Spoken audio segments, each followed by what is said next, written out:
America સાથે પાકિસ્તાનની double ગેમનો ખુલાસો થઈ ગયો છે અને શાંતિના પ્રયાસ વચ્ચે પાકિસ્તાન ઈરાનને મદદ કરતું હતું. ઈરાનને પાકિસ્તાનની મદદનો હવે પર્દાફાશ થઈ ગયો છે. અમેરિકી ન્યૂઝ એજન્સીના રિપોર્ટમાં આ ખુલાસો થયો. પાકિસ્તાને ઈરાની વિમાનને પોતાના એરબેઝ પર રાખ્યા હતા.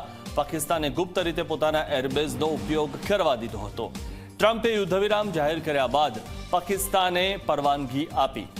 નૂર ખાન એરબેઝ પર ઈરાની વિમાન રાખવામાં આવ્યા હતા. અમેરિકી હુમલાથી બચાવવા પોતાનું એરબેઝ સોંપ્યું હતું.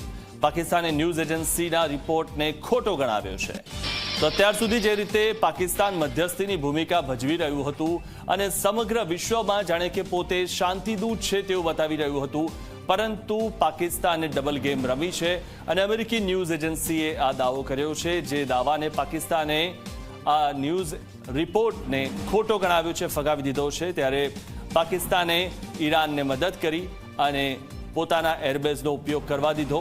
ઈરાનના જે પ્લેન હતા તે પાકિસ્તાને પોતાના એરબેઝ પર રાખ્યા હતા.